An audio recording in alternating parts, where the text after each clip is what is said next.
ขอบคุณพี่วีหลายๆเด้อคนอะไรพี่วีทีวีขอให้อยู่ดีมีแห้งเด้อขอบคุณขอบคุณพี่วีพี่พี่พี่วี ทีวี หลายๆเด้อลาเด้อให้น้องเอ้ยจังซั่นแหละกลับบ้านไปพุ่นอาจินแนะนำในการซากบัดนี้เด้ออย่าเฝ้าลิ้นเด้อพอเฮาให้มันรับประกันเพราะว่ามีแต่ละอันก็มีใบรับประกันเนาะมีบ่เบิ่งนี่พี่น้องเอาไว้ของพาของมันเด้อถ้าสมกรณียุบๆแล้วมันปดแล้วเขาจะเฮามาเปลี่ยนได้เด้อแต่ว่าบ่แม่นว่าเฮาไปเฮ็ดตกน้ำบ่เฮ็ดแตกได้คันว่ายุบๆแล้วเฮาลิ้นไปแล้วมันเกิดผู้เดียวนะมิดจิลิมันสหกแน่ถือว่า1 ปีเนาะนี่เบอร์โทรติดต่อเพิ่นเนาะมีรหัสอหย่างต่างเพิ่นตั้งเป็นหาเบิ่งแต่ YouTube กับอัน TikTok พี่น้องเอ้ยเพราะ Facebook อีหยังต่างก็บ่ให้ตั้งเฮ็ดแหละเพราะมันเดียวมันจะมีการโพสต์อีหยังในบ่ดีถือว่าเฮาบ่ฮู้จักกฎเกณฑ์เด้เนาะผู้ใด พูดเอาเลยเนาะ หั่นแหละในยืมเจ้าเด้อันนี้จุดนี้2คนนี่เฮาหมดแล้วก็มาซำนี้เนาะ1 2 3 4ขอบใจ FC ผู้มีน้ำใจแบ่งปันเหมือนฟ้าบันดาลให้สร้างรายการนี้มาสวยเหลือคนทุกข์คนจนหรือคนด้อยกว่า ด้วยแห่งศรัทธาบุญนำพาได้มาห่วมทาง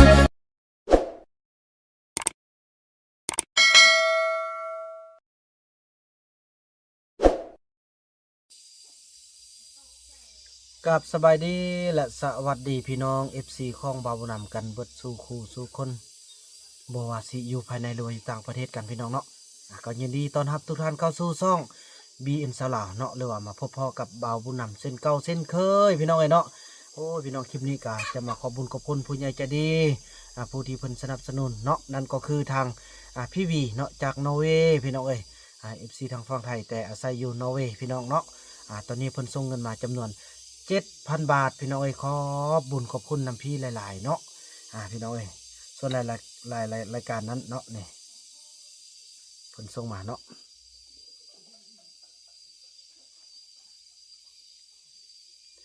เพิ่นส่งมา7,000 บาทพี่น้องส่วนรายละเอียดนั้นเพิ่นว่าจังซี่เนาะก็คือซื้อมือถือให้บ่าวนูนจำนวน 3,000 บาทนี่ถือว่าบ่าวนูนได้โทรศัพท์แล้วพี่น้องเนาะมือถือเนาะ2ซื้อมือถือให้บ่าวส่ง 3,000 บาทพี่น้องโอ้ยพี่น้องขอบคุณหลายๆเนาะ3ค่าน้ำมันรถให้บ่าวบุญนำ 1,000 บาทพี่น้องเนาะรวมกันเป็น 7,000 บาทเนาะพาพวกเขาไปเลือกเอามือถือนะคะเนาะนี่ส่วนบ่าวเฟืองค่อยเอามือถือเดือนหน้าเด้อจ้าเนาะบอกบ่าวนูนบ้างบ่าวทรงบอกบ่าวนูนบ่าวทรงให้หยุดดื่มเหล้าจนเมาดื่มพอดีกินพอดีพอกินข้าวอร่อยก็พอและบอกให้ขยันทำงานช่วยบุญนำทำงานส่วนด้วยนะคะพี่เองค่ะเนาะพี่น้องเนาะขอบคุณนำหลายๆเด้อพี่เนาะที่ว่าได้ส่งเงินส่งคำมาจำนวน 7,000 บาทและให้บ่าวบุญนำเป็นสะพานบุญให้เนาะขอบคุณขอให้เอ่ยจงมีสุขภาพแข็งแรงร่ำรวยช่วยเหลือพี่น้องพอต้องเรื่องในครั้งนี้หากเอ่ยได้กลับขึ้นมาเป็น100 เท่าพันเท่าเด้อสาธุเนาะภาพบรรยากาศนั้นจะเป็นวันใดพวกเราเดินทางไปเหมือนกันเนาะตอนนี้สาวนกกันก็กำลังมาแล้วพี่น้องพอโครงการออกนมให้บุตรมีพี่น้องเนาะก็ผ่านมาไล่มือพอสมควรละก็น่าจะโอเคละได้พี่น้องภาพบรรยากาศน่าจะเป็นวันใดพวกเราลุยไปนำกันเลยพี่น้องเนาะพี่น้องเนาะตอนนี้บ่าวนำก็ได้ไปแตกเป็นเงินกีบเป็นที่เรียบร้อยพี่น้องเนาะกระทึกอยู่สาวนกมาแล้วเป็นเงินกีบอยู่พี่น้องเนาะเดือนนี้เขาไล่640คูณ 7,000ได้4,480,000กีบพี่น้องเนาะ4,480,000กีบเถอะนี่ว่าอาชีพยูทูบเบอร์นะแบบนี้วะ เอ้าทำไมฉันไปเกาะกกไม้ ทำไมฉันจึงไปเกาะต้นไม้แบบนี้เด็กก็ไปจอดบนลงเลยโอ้นี่แหละ คมคิดตรงเรื่องโอ้ยอยากจดซะก็จดไปนั่นๆคิดตรงเรื่อง เคยกับหัวควันรัดซะได้ไม่ท่าบกวางเนาะ สาวนกเอ้ยโอ้แน่เมื่อนี้เราไอ้แนะนำให้ไอ้เฟื่องพาเขาเจ้าอันท่าออมน้องถ่ายคลิปให้เด้อพอกันบ่ถ่ายคลิปเราแน่นเรียบร้อยเห็นบ่บ่หรือบ่เชื่อผมฟังน่ะพี่น้องเห็นเนาะแพ้บ่นี่โอ้ยโอ้โหเธอแข็งแรงมากน้ำมันโลจวดจ้าดนู่นน่ะโอ้โถนั่นแหละขัดก้าเดี๋ยวบนจอดก็จอดดีๆบ่เคยมีไผมาจอดเลยจักเทื่อติดรถแล้วก็แล่นขึ้นมาพี่เอาน้ำมันโลก็ยังอันนี่พุ่นน่ะเนาะเพิ่นมีแห้งแล้วเพิ่นใส่น้ำเกลือแล้วพี่น้องเอ้ยเพิ่นหมดทงนึงแล้วนายไปจอดอัดกันได้อีกเฮ้ยบ่เป็นหยังมันล้มแล้วมันโลซะนั่นแหละไปมานี่ไอ้นู่นจะได้โอลมเขาเจ้าก่อนเนาะโอลมอีหยังต่างๆหลายอย่างว่าต้องดูมันเด้มันซื้อให้แล้วบ่แม่นคันว่าบ่แม่นซื้อแล้วสิแม่นลิ้นแต่โทรศัพท์คันลิ้นโทรศัพท์ก็สิทอดคืนเด้บ่ต่างหยังกับไอ้ยงพี่น้องเอ้ยเนาะไอ้ยงก็จะได้ทอดให้ทางลูกสาวเต่าพอเพิ่นบ่อยู่เด้ไอ้ส่งไอ้คุณไปเกี่ยมเท่าน่ะส่งไอ้นู่นไอ้ส่งไอ้นู่นเนาะ ไปซื้อโทรศัพท์อยู่อันน้ำพุ่น บ่ว่าสิไปอันพุ่นสะอาด ผลดับ พุ่นสะอาดเอาเราเบิ่งคำน้อยมาเราเบิ่งแบ่งข้าวแบ่งน้ำให้กินหน่อยดิคำน้อยเฮ็ดเวียกเทิงเดียวจะเอารถทางอัปเดตทางช่องน้อยเนาะไปส่งอันไอ้คุณใส่บัตรลักหยังอันน้องใส่อันโทรศัพท์ลักอันเบอร์ลักหยังลักเก่า ลักเก้านอกก็มีแล้วช่องบัตร โอ้ส่งบัตรแล้วบ่เอาเนาะ บ่เอา ปาดพี่น้องเอาอยู่ซุปเนาะเอาอยู่ซุปเอาเนาะเอาซองนึงเนาะโอ้ไอ้คุณนี่เป็นคนที่แบบบ่มักใดเด้เนาะแบบว่าเป็นคนที่จริงใจนะมีก็ว่ามีเด้พี่น้องพุ่นทาง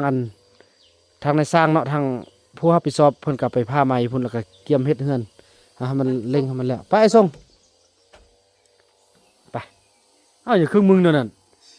เด้อแน่ได้ล้มกันนี่เด้อไอ้นู่นเดี๋ยวนั่งนี่ล้มกันอีพ่อพร้อมมาไอ้เฟื่องพร้อมล้มกันก่อนพอเดี๋ยวนี้เงินเพิ่นส่งมาก็บ่แม่นน้อยๆเด้7,000 บาทแล้วให้พวกน้องอันนี้ 3,000 บาทนี่ 3,000 บาทไปซื้อโทรศัพท์เดี๋ยวไอ้จิคูณมึงเด้อ 3,000 บาทคือเท่าใดเดี๋ยวนี้เขาไล่640เนาะผู้หน่วย640คูณ3,000แน่ถึง1,900,00020,000กีบเนาะเกือบ2 ล้านนี่เหลือแต่80,000ฉะนั้นแล้วเป็นเงินจำนวนหลายแล้วบัดนี้ซื้อโทรศัพท์มาแล้วบ่แม่นว่าสิมานอนลิ้นแต่โทรศัพท์ได้ต้องฮู้จักลิ้นให้คิดเวียกได้เนาะคือไอ้ส่งนี่คือบ่อยากปานใดพี่น้องเป็นมึรๆเนาะวันนี้พันคันแล้วก็ไปเฮปูนวันนี้ผู้ใดเฮ็ดคือเมื่อวานนี่นะ เบิ่งมื้อ เฮ็ดแล้ว เมื่อวานนี่ลองรายงานเด้อเป็นจังได๋ครับพ่อเพิ่นรายงานเลย แล้วตื่นเช้ามาอันนั้นนี่เนาะตื่นเช้ามามันกำลังถ้วยแล้วก็จะไปซื้อกับผู้ได้มัน บ่บอกเลย บ่ได้เว้าหยังไป หมดมือเลย เอาเฮาไปซอกก็ไปจวบบอกอันน่ะนี่ไปว่าเห็นมันนอนอยู่ตูบเขาหั่นนอนอยู่หั่นแล้วตอนแรงเฮาก็กลับไปซอกอีกบ่เห็นแล้วอยากไปซื้อกับผู้ พูดพี่น้องไปนอนพูดไปนอนอยู่เที่ยงหน้า ไปหยังบอกเขา ต้องได้บอกแล้วเรื่องโทรศัพท์คือการบอกเราคันว่ามาแล้วบ่เฮ็ดเวียกอะไรยังเป็นคือเก่าแล้วก็มันแบบนั่นก็สิได้เฮาผู้ที่ว่าเขาดูมันบอกเพิ่นเนาะเฮาพอแล้วบอกน่ะ คันเฮ็ดคือเก่านี่คันตื่นเช้ามามันมีเวียกหยังล้างถ้วยกินข้าวมีเวียกเฮาไปเฮ็ดเวียกโอ้อยากไปหากินโอ้ไปหากินเด้อบ่นี้บ่นั่นคันมีผู้เดียวไปก็บ่ต้องไปต้องมีหมู่ไปแม่นถูก กิ ต้ น อง น่ะเฮาอยู่พี่น่ะเฮาข้ามไปบ้านเขาบ่ต้องไป ขี้ยาน ไปมีเพชรพ่นหยัง เฮาบ่เคยฮู้จักเข้าเนาะบ่ต้องไปก็ว่ามันจูนเอามัดยังบ่ทันมี ส่งไปติดคุกอยู่พุ่นเด้ ยังบ่ทันมี ไปกันเฒ่า เขาจะฮู้ ยังบ่ทันมีสมุนครัวเลยเด้นั่นแหละ เห็นยัง ไป ผมเข้าได้ บอกเพิ่นลุกมาไปแก้ม วันแม่เมื่อน่ะไปเรากันไปเห็นยังมาเงือบมางาบโอ้ นุ่งทรงสั้นกันได้บ่นุ่งทรงยาว เอาแต่มันว่ามักตัวใดก็ได้จะห้ามบ่ได้ ไอ้นู่นนี่รอขึ้นแล้วเด้บาดนี่ไอ้นู่นถ้าดูมันแล้วเดี๋ยวนี้นะโอ้ไอ้คุณนี่เป็นคนที่เป็นแบบบ่กบโกยเนาะเป็นว่ามีก็ว่ามีเนาะนี่คันคือผู้อื่นเนาะเอารุนแรงบ่อันนี้อาเซียซุมให้เด้อเอาซองนึงเนาะ ช่องนึง นี่ก็บ่แม่นส่งเสริมพี่น้องแต่ก็คือว่าเขาเจ้าก็ดนให้เท่านึงไปถ่ายส่งมื้อนึงก่อนป้าเอามาอยู่นำพอต้องเลือกก็เป็นอ้อยต่อหมดเดียวเลยเนาะ วันเพิ่นโอ้ไหนจะวันซะนายเมื่อหลายนายเมื่อมี แล้วเครื่องมันอยู่ซอกเลือกนี่น้องได้แล้ว ดัดหนึง มันจะดี ดัดหนึงน้องน่ะ ดัดหนึงแบบจิอยู่ไปนุ่งส่งเครื่องบ่ให้เลือกก็บ่เลือกพี่น้องเอ้ยส่งให้มันประซักลงกับนุ่ง นุ่งกับนุ่งแล้วบ่ซักที่เรือแล่ ไปเรียงมาสักเลยเฮาไปยืนจั ป้าบ่ได้เต้เดี๋ยวนี้น่ะบ่ได้เรื่อง เบิ่งเสื้อนะ หัวคือคำน้อยเลยฮะเนี่ยเฮาทุกข์ ทุกเบิ่งแม่ส่งอยู่หันไล่ไปไล่ ตัวเองคานบ่ว่า ทุกแหละ เครื่องบักไก่ไล่แฟบ จะมักรุ่นกระโปรงบ่มักรุ่นสิ้นก็มีนะ บอกแล้วแม่แฟบสบู่ก็มี มี ตัวเองอะขี้คร้านซื้อว่าตัวเองทุกข์ตายแหละ อันนี้มันบ่แม่นบ่อนเขาว่าซื้อนี่เขาว่าเครื่องบอกเลยหลาย ป้าสร้างกล้าเว้าเนาะแท้เฮาตัวเองทุกข์กว่าซานป้าจบเลยแต่บ่ยอมรับว่าขี้คร้านได้ เบิ่งอันนี่ เอ เมื่ อ อวานเฮาไปเลือกหน่อเขาบอกมันไปเลือกให้เฮาเลือกได้2-3เนี่ยแม่นมืดเฮาเลือกได้เมื่อวานนี่นะ น่ะเห็นบ่ปองงามนุ่งเห็นละดงบักดีเนาะเด็ดใส่คอค้ำอีก แต่จะก็อีกบาทหนึ่งบ่แม่นบาทหนึงนี่ลำดับ10ปลายบาทเนาะ เบิ่งเพิ่นว่าพี่น้องใส่คอเพิ่นน่ะ ได้ของแท้ได้จวบ เพิ่นเอามาเพิ่นว่าใส่กระเป๋าพี่น้องเพิ่นเอามาประยุกต์เป็นอันใส่คอใส่ผ้าเพิ่นไปขึ้นรถโอ้บัดสิว่าแท้เฮาทุกข์กว่าซานเอ้ยตายแล้วตัวเองขี้คร้านบ่ว่าแม่เครื่องเฮากับป้าหันบักหลายเนาะบ่เลือกเอาแฟบสบู่ก็มีบ่ซักเฮ็ดอันใดอันใดก็สิเฮาจำนุ่งมาปะแล้วเฮาซักให้มันเป็นไปบ่ได้เนาะไอ้นู่นเนาะมาขึ้นรถมันเอาอันแก่ๆให้เด้ป้าอย่าเอาไอ้ส่งมาเป็นพวกสนุกเด้คือสิกินแก๊บนี่แต่ละมื้ออยากได้บ่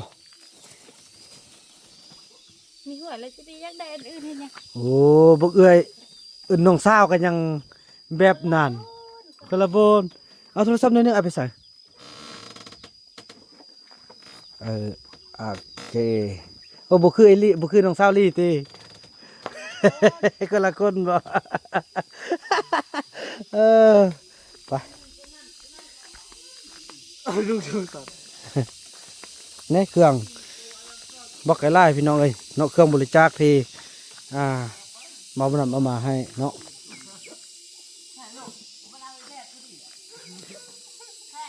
พ่อเพิ่นว่าเอาเมทัลเพชรดีกว่าจะพอดีเอาเมทัลเพชรพอดีเห็นบ่เมื่อยนุ่งเครื่องสอซุปหน้าซุปหลังตอนนี้ไปป้าโธ่เนาะวันอ้ายเข้าอีกเด้ไปโอ้ยพี่น้องเอ้ยงมเอาบุญนำกันเนาะค่อยกับมดคำสีวอลละไปขึ้นรถอ้าวอันนี้เป็นคำน้อยกินข้าวแล้วกินอยู่สายน้องขั้วกินพูดเลย แล้วย่าบนอันนั้นทางไปแล้วเนอะ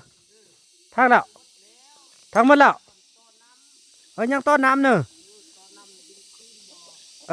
บ่งไอ้เบิ่งเวียอาจจะต่อขึ้นหาเด้อ ใครเลยเนาะเด้อบ่ได้ไอ้สิต้อนนำหาเด้อไปลิ้นน้ำเข้านี่เด้อเขาท่าสิไปหยัง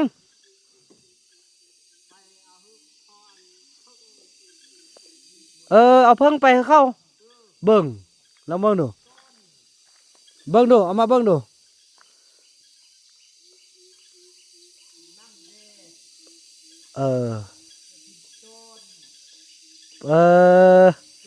เพิ่นไปหาพอลามพี่น้องเนาะเนอ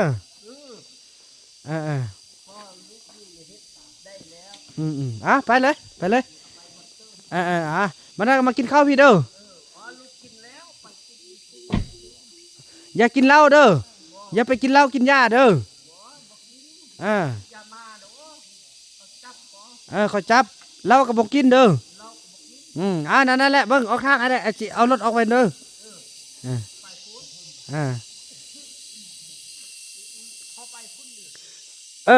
บุกขี่รถเหมือนกันเนอะไม่ละไปคนละทางไปพุ่นสะอาดอันนี้ไปทางนี้เนาะคนละทางโอเคโชคดีบ๊ายบายอย่ากินเหล้าได้เด้อ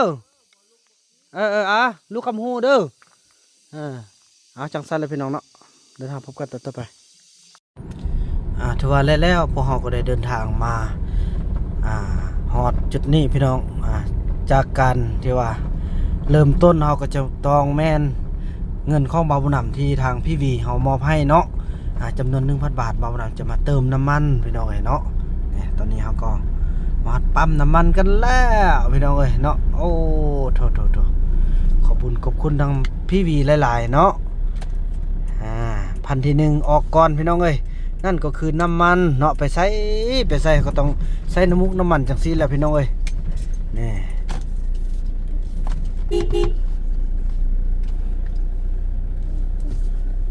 นี่พี่น้อง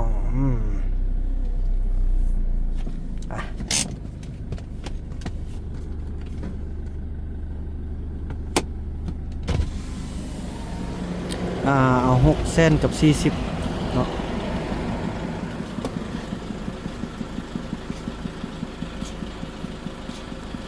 เอา6 เส้นกับ40,000เด้อจะได้โอนเงินก่อนพี่น้องบาทนี้6 เส้นกับ40,000กีบ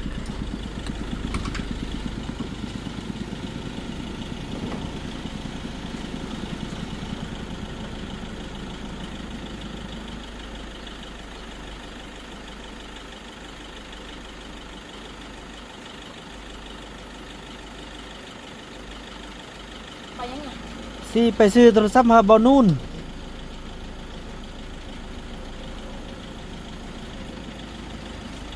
ไปแล้ว 1,000 บาทพี่น้องเนาะ640,000 กีบเท่ากับ 1,000 บาทเนาะขอบคุณพี่วีเด้อที่ได้ช่วยบ่าวบุญนำในครั้งนี้จำนวน 7,000 บาทเนาะถือว่าตอนนี้ยังเหลือ 6,000 บาทพี่น้อง 1,000 บาทเติมน้ำมันเป็นที่เรียบร้อยเนาะ500,000ไปแล้ว600,000 ปั๊บเรียบร้อยพี่น้องเนาะ640,000 กีบได้อยู่จักรีด34 ลิตรป่ายพี่น้อง34 ลิตรครึ่งนี่เนาะโอเคเข้าใจพี่น้องเนาะสำเร็จกันไปแล้วเนาะ1,000 บาทออกไปแล้วพี่น้องยังเหลือ 6,000 บาทเนาะได้มอบให้ทางนี่ผู้ละ 3,000 บาทได้การแต่งตัวนี่ร่วมกันมานำทางเลยพี่น้องว่าเอาเมทาเพจบ่สินี่เพิ่นว่าอย่าผ้าซั่น สิผ้าซะได้สิเป็นพี่น้องกันเนาะซะได้บ่มักตีเมทาเพจนี่มักบ่มันย่านซ้ํยายยายจะเป็นมันเท้าเนาะเป็นยายเห็นบ่แต่อีติ๊กนี่มักอยู่เนาะจากโมโหบ่ว่าเจอข้างนอกน่ะบ่อันอีติ๊กแค่บ่ให้ทำนำนอนเลยเนาะน้องเบิ่งอีติ๊กเนาะก็มักน่ะก็ว่างามน่ะก็ว่างามโอ้อันนี้ดิอันนี้ว่างามบ่งามนี่บ่เอาแล้วมอบให้น้องกันน้องสิเอาเนาะน้องบ่เอานี่เอาเจ้า บ่เอาก็สิเอาโอ้บ่เครียดติดินะบ่เครียดเด้ตัวเองก็ต้องเปลี่ยนตัวเองเด้อเนาะแต่งตัวบ่งามอีติ๊กมันแต่งตัวงามก่อนเนาะมักล้างหน้าล้างตามันบาปน้ำเศร้ามือเอาแล้วบัดนี้โอ้ยบ่สภาพก็บ่ได้พี่น้องเอ้ยเนาะไปเดินทางมานี่พี่น้องเอ้ยเรื่องวุ่นๆกับเผาต้องเรื่องพี่น้องเอ้ยไปเดินทางจะได้เดินทางคือทางนี้เนาะได้พอดีจะได้เอาโทรศัพท์อันหน่วยน้องยงนี่พอดียังอยู่ช่วงรับประกันพี่น้องจะขึ้นไปเบิ่งมันเปิดบ่ได้พี่น้องเอ้ยเนาะเอาเป็นเครื่องมือสองนี่แหละพี่น้องเอ้ย ต้นไฟหมดก่อน มันไฟมัดนะครับไปเช็คเบอร์ไอซากก็คือบ่ขึ้นน้องเอ้ยหรือเป็นหัวซากบ่หรือจังได๋ ไม่ทราบ เราเบิ่งตัวจริงกันเนาะจังซั่นแหละพี่น้องเดินทางบาดนี้ออดเอ้ยสิบริงามอักบุน้ำถือว่าท่านผู้ชมเนาะแล้วเฮาก็ได้เดินทางมาฮอดตลาดบ้านพดสะอาดแล้วพี่น้องเนาะนี่ลืมให้เบิ่งน้ำมันพี่น้องเนาะน้ำมันเต็มถังเลยขอบคุณพี่วีเด้อเนาะเพราะว่ายังน้ำมันเก่าคางฮอดอันนี่แหละพี่น้องเนาะ1ขีดแล้วก็เอื้อยเพิ่นเติม 1,000 บาทเต็มถังเลยเนาะก็ถือว่าขอบใจทางเอื้อยเนาะพอดีจะได้เดินทางไปทางนครหลวงเวียงจันทน์ได้พี่น้องเอ้ยไปวันนี้ลงไปอันนั้นก่อนไปไอ้ส่งลงไป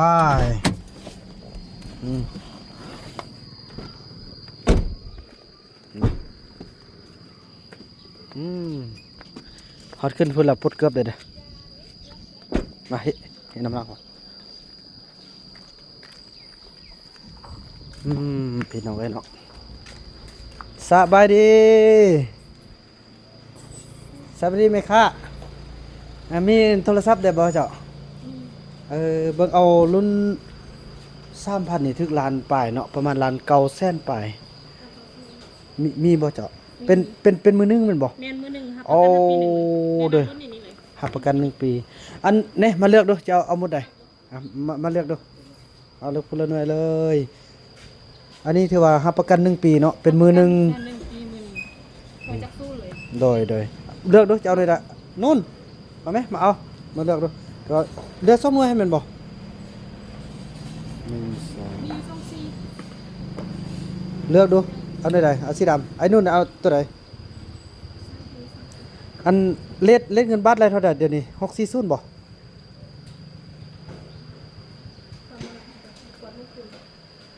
3,000 1,920,000พี่น้อยเนาะคันว่า640พอดีเลยแม่นบ่ล้าน900,000ไป หลังเขาเส้น 1,900,000โอ้พอดียังเหลืออยู่ 3,000น้องมักตัวใด ราคาเดียวกันตามไปซีนี่ เอาตั้งแต่สีเอาเลือกเอาไอ้นู่น1เสื้อเรื่องมาเอาสีเรื่องบ่ ซีเลยบ่ซีเหลืองกับซีฟ้า มื่อไรก็นุ่งเสื้อฟ้ามาอีกเอาเลือกเอาเด้อเอาตามใจท้องมักเด้เอาตัวนี้บ่ไอ้นู่นเอาตัวนี้แล้วอันนั้นเอาตัวใด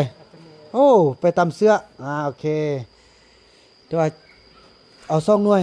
ถือว่าถึง1,900,000เนาะก็ถือว่ายังเหลืออยู่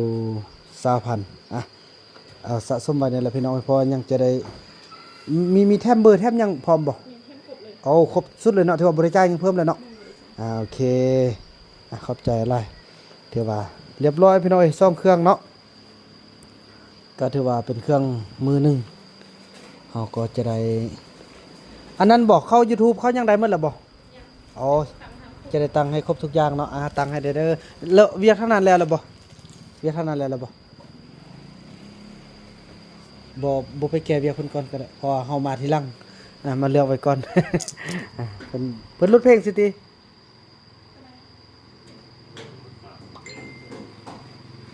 อ๋อเพิ่นแล้วเคลียร์ของเฮาบัดนี้จักซั่นแล้วพี่น้องเนาะเบิ่งโอนเบอร์เอาละยังเอาละเก่าละเก่ากันเนาะละเก่ากันเนี่ย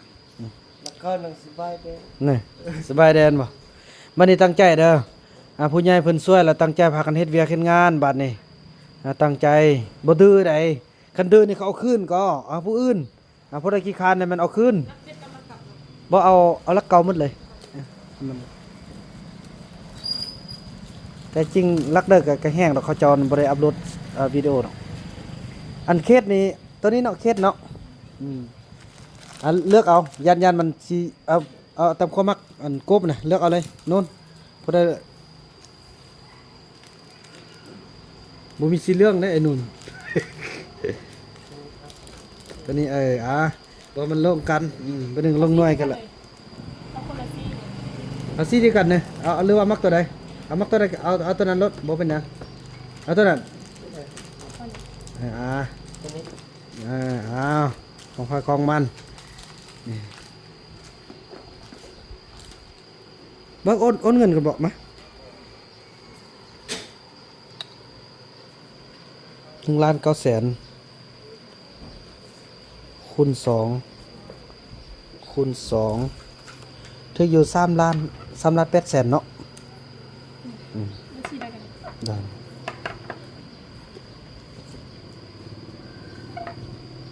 เราโอนเงินก่อนเนาะตัวได้บริเซียค่าบริการตัวนี้บ่ ขั้นขาวขั้นขาวเป็น โอเคถึงอยู่3,800,000 3,800,000คลิปเนาะ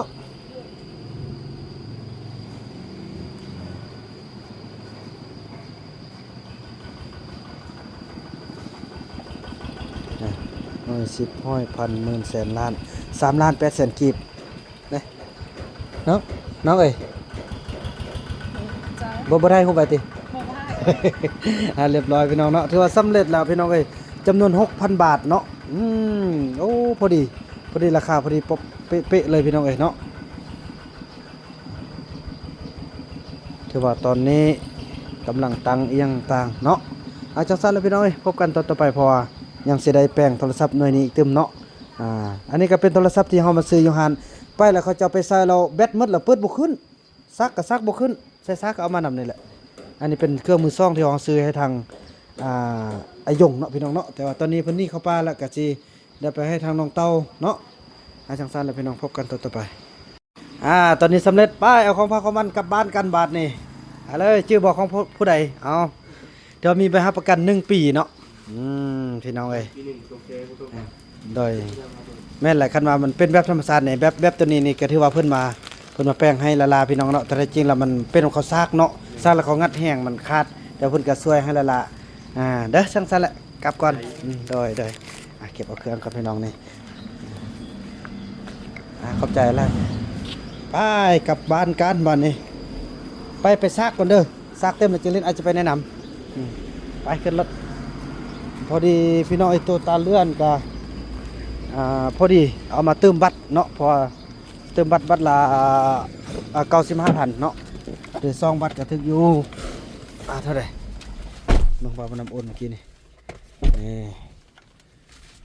ถือว่าบัตรเติมเงินเติมให้แล้วเด้อถือว่ากุม1 เดือนเลยถือว่านี่ถือว่าเพิ่มเติมอยู่190,000พี่น้องเนาะได้คนละหน่วยแล้วเนาะโอ้ดีใจบ่ไอ้นู่นได้ดีใจบ่สันนบขอบใจอันเอวีเด้อันนบข้างเดี๋ยวไอ้จะถ่ายรูปนึงก่อนนบข้างไว้เบิ่งกองเด้อ1 2บอลไอเด้อขอบคุณพี่วีหลายๆเด้อคนอะไร พี่วี ทีวี ขอให้อยู่ดีมีแห้งเด้อขอบคุณ ขอบคุณ พี่วีพี่วี ทีวี หลายๆเด้อ ลาเด้อ ให้น้องเอ้ยจังซั่นแหละกลับบ้านไปพุ่นอาจินแนะนำในการซากบัดนี้เด้ออย่าเฝ้าเล่นเด้อพอเฮาให้มันรับประกัน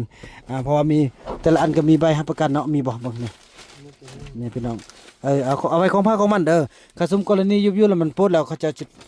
เฮามาเปลี่ยนได้เด้อแต่ว่าบ่แม่นว่าเฮาไปเฮ็ดตกน้ำบ่เฮ็ดแตกได้คันว่ายุบๆแล้วเฮาลิ้นไปแล้วมันเกิดผู้เดียวนะมิดจิลีผู้เดียวนะสามารถแป้งได้เนาะนี่ฮานนูโมบายเนาะพี่น้องเอ้ยรับประกันอายุอีหยังก็คายออกวันที่6 เดือน 6 ปี 2025รับประกันฮอดวันที่5 เดือน 6 ปี 2026แน่ถือว่า1 ปีเนาะนี่เบอร์โทรติดต่อเพิ่นเนาะเมลรหัสอีหยังต่างเพิ่นตั้งเป็น หาเบิ่งแต่ YouTube กับอัน TikTok พี่น้องเอ้ยเพอ Facebook อีหยังต่างก็บ่ให้ตังค์เฮ็ดแหละเพราะมันเดียวมันจะมีการโพสต์อีหยังในบ่ดีถือว่าเฮาบ่ฮู้จักกฎเกณฑ์เด้เนาะจังซั่นแหละพี่น้องเดินทางกลับกันเนาะไปฮอดบ้านฮอดเมือง เพื่อให้ทุกคนได้เห็นว่าคนขยันเท่านั้นที่จะได้อีหยังต่างๆเนาะพี่น้องเนาะจังซั่นแหละพี่น้องเดินทางพบกันต่อไปเพราะว่า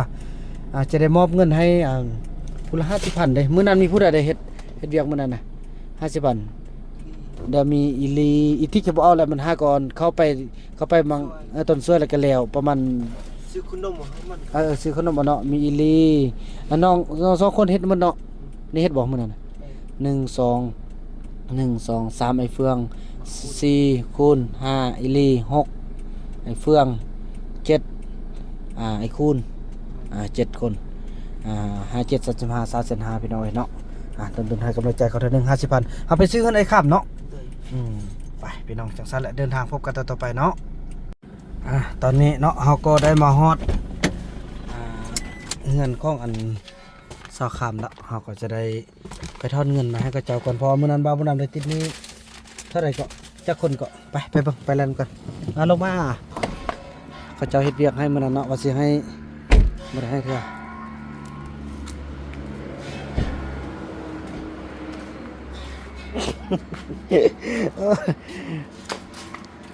เบิ่งลงไล่ด้วยจักคนมื้อนั้นน่ะมี1 2 3ไอ้เฟืองเนาะ1ไอ้นูน2 3ไอ้เฟือง4ไอ้คูณ5เซาลีเนาะ6บ่าวไล่7คูณอะไรล่ะติเด้อ1น้อง2น้อง3ไอ้เฟือง4ไอ้คูณ5เซาลี6บ่าวไล่7บ่คูณเนาะคูณ7 8ไผเอ้ยอันนั้นพี่บ่าอยู่แล้วก็สักว่าใส่คืออันแบบดั้งเดิมเลยเนาะถือว่าอาจจะให้มื้อนั้นพุ่นละ 5,000 เด้อ50เด้อเพราะว่าสติกันบ่ให้แล้วพอเราเข้าไปบ่ฮอดชั่วโมงเราก็กลับบ่ส่วนเฮ็ดแต่สาวเราบ่เฮ็ดเด้เนาะแล้วน้องก็เอาซื้อขนมแล้วเอาเนาะสบายดีแม่ค้าบังเอาเงิน3,500,000เด้อแต่วันนั้นได้เข้าก็สิมาซื้อนี่ขึ้นนี่แหละ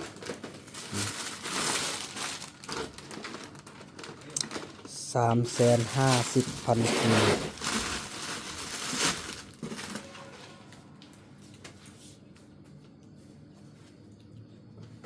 เอาค่าบริการนำเท่าใด300,000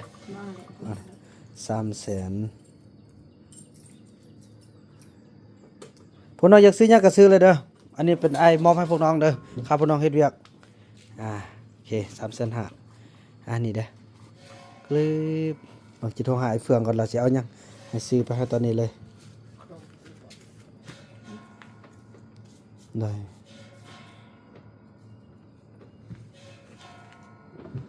ผักกัดข้าวอยู่นี่มีเกณฑ์ผักกัดข้าวบ่เอาเกณฑ์ผักกัดข้าวหาเด้อจักบุญก่อนเนาะอันนี้ก็สิมอบให้ทางอันนี้50ใครเรียงมื้อนั้นได้บ่ได้เฮ็ดตีมื้อนั้นเฮ็ดหนึ่ง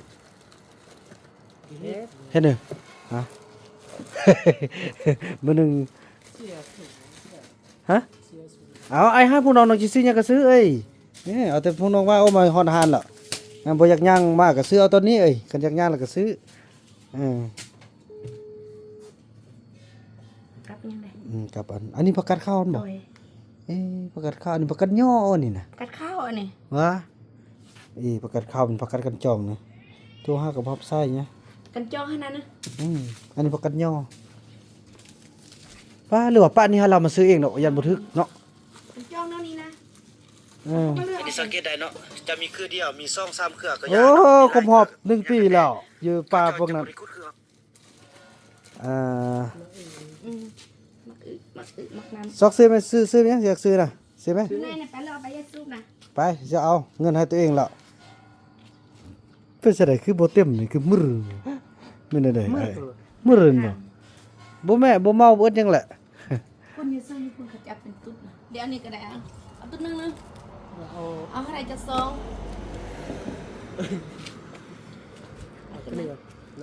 ฮะ ตีสุด เอาบ่อยู่ตัวเองสูบซองหนึงแล้วก็อยากซื้อหยังก็ซื้อ พอละเนื้อ ซื้อมาอื่นนี่บ่มาอื่น ซื้อแกนมักอึ โอ้สแกนมืออื้อมีบ่ ไอ้จักทองมีแกนมักอึมีแกนมักน้ำ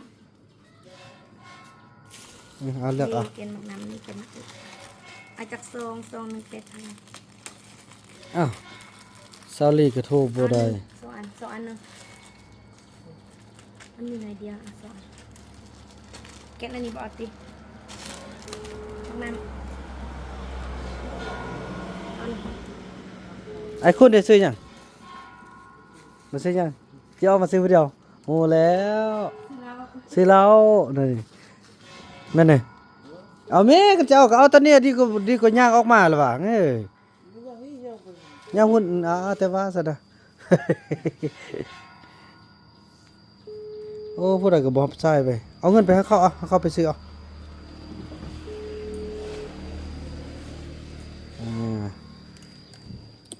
เบิ่งอันนี้ข้อเป็นใบ50ได้บ่ นี่แหละสิ บ่มีเนี่ย มีเหลือใบเดียว อันไปป้าส่งเด้อส่งพ่อเมียเขาหาตัวนี้ ไอ้เฟืองให้ตัวนี้ยังบ่คูณกับผู้ใดนี่ไอ้นู่นเอาละเนาะเด้อเนี่ยไอ้คูณส่งพ่อเมียแล้วมันตัวนี้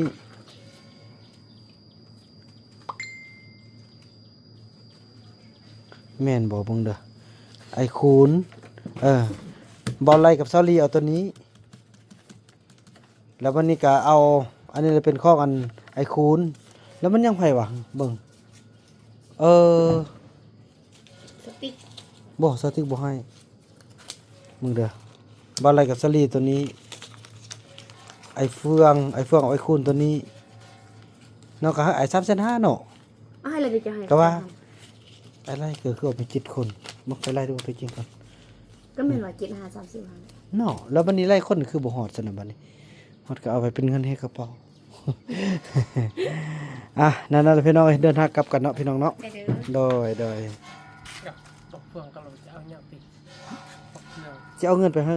พ่อโอ้ยไปว่าบักโอ้พี่บะพ่อตัวเองก็ว่าพ่อเขาพ่อเลี้ยงตัวเองว่าบักเฟืองอีกบ่เอาได้เอาเป็นเฮียนได้บ่แม่นเฮ็ดอันนั้นบ่มีมารยาท บักเฟืองหมด พ่อเลี้ยงหรอกซื้อแต่ตัวน้อยเอาไปเลี้ยงอยู่บ้านเฮาน่ะต้นมายืมตรงเรื่องเป็นตรงเรื่องอ้อยต้อยอ๋ออันเดียวกันเลยบ่ฮาซอดเลยนั่นซะเลยพี่น้องเนาะถือว่าตอนนี้พวกเฮาก็ได้เดินทางมาฮอดแล้วพี่น้องเนาะนี่อันนี้ก็เป็นของจะไปฝากให้ทางลูกเต้าพี่น้องเนาะจะได้ไปฝากให้ลูกเนาะไปแจ้มลงรถกันบัดนี้เราบ่ต้องเอาเงินไปจ่ายเขาเจ้าในมื้อนั้นก่อนเขาเจ้าเพิ่นเองนะ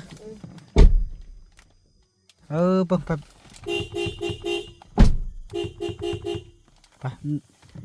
น้องไปบอกเขาหมดไหมหูละดอกหมดเพลงไว้เด้อหัวหน้ามาแล้วเด้อ หัวหน้าลั่นเกลียมาแล้วพุ่นน่ะไอ้เฟืองป้าโถพุ่นละอันเลยเด้ยพุ่นน่ะตาโถได้โทรศัพท์พุ่นละเครื่องละมันได้บาทนี่ไปซักก่อนเด้อใส่บนซักน่ะไอ้คุณไอ้นุ่นขึ้นไปซักก่อนไหนเป็นหยังซักนี้เป็นหยังฮะซักนี้แหละมีปักเสียบบ่ปักเสียบยาวบ่มาปั่นกันเสียบปั่นกันซักนำกันเด้อโอ้น้อไอ้คุณไอ้ไล่นี่บ่ได้เรื่องใดบ่ให้น้องนุ่งซากนะน้อมาอันตู้เนี่ยบ่จะเป็นต้องได้ซากดอกมันเปลืองไฟซะแล้วโอ้ยมันนั่นซะแล้วเบิ่งซะอันปักเสียบเด้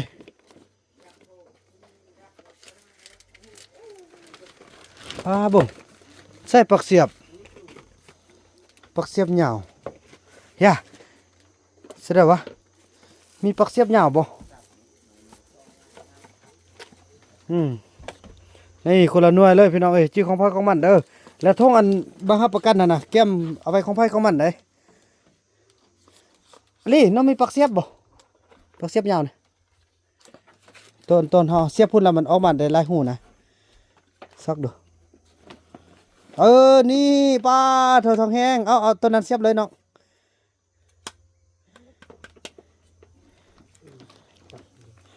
เบิ่งเอาเงินมื้อนั้นเอาจะให้เงินมื้อนั้นนี่แซ่บลุ่ม แม่นมาเฮ็ดมาเสียบลมอีกไว้จะพาเพิ่นมาเสียบลมอีกเฮ็ดมาเอาลิอันนี้เป็นเงินที่ว่าเฮาทางมื้อนั้นเด้อแล้วกันนำไม้นี่50ขอบใจเด้อให้ โดยมาอันนี้ไอ้เฟื่องกับไอ้คูนเด้อประกันพล50ประกันพล50แล้วยังพูดได้ตึมบัดนี่เฮ็ดเวียกนี่ ยังอีติ๊ก บ่อีติ๊กบ่ให้มันเฮ็ดน้อยเดียวบ่มันเฮ็ดชั่วโมงเดียวนี่บ่ให้ เอาไอ้กินกับเฮากินเบิ่งแปลงมาจิกคือหนึ่งบ่ บ่ไปซื้อนำกันเอาเพราะมื้อนั้นมีผู้ใดได้ว่าเฮ็ดนำหึ นี่ก็มี ลองไล่ อันนั้นเด้ ผู้ใด พูดเอาให้เลยเนาะ หั่นแหละในยืมเจ้าเด้อันนี้จุดนี้2คนนี่ทำหมดแล้ว มัด ก็มาซำนี้เนาะ1 2 3 4 5 ติ๊กมันก็เฮ็ด เฮ็ดน้อยเดียว สวยนึง บ่แปลว่าเบิ่งแล้วมีแต่ว่าตอนเช้าบ่เฮ็ดกับบ่เฮ็ดอีหยังต่างอันนั้นเป็นบทเรียนเขาผู้ใด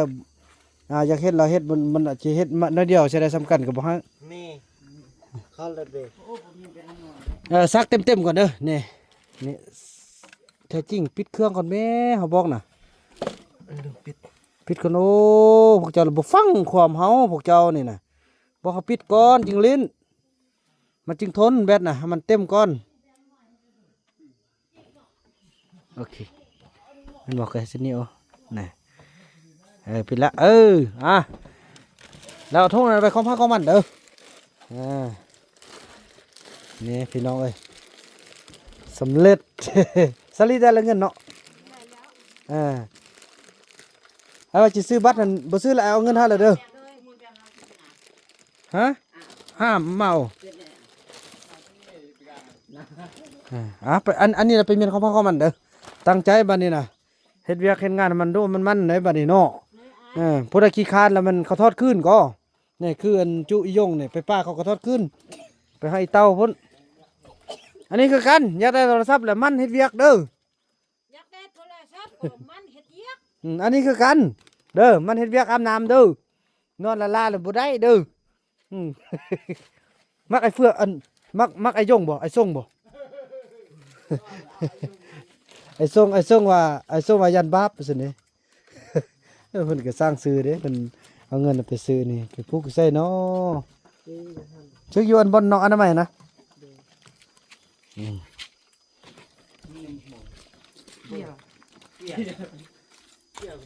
ครบเลยเด้เนาะพี่น้องอันนั้นพุ่นน่ะน้องนกสักตาเครื่องเพิ่นเงินแบ่งเขาเพิ่นแล้วเพิ่นไปซื้อนี่ก็นี่ไปส่งเฮ้ยจะไปปลูกเอาอันนั้นนะให้อัน ไปปลูกพุ่นเนาะปลูกบนไฟไหม้พุ่นน่ะ พุ่นปลูกแล้วปลูกหมดเลย นี่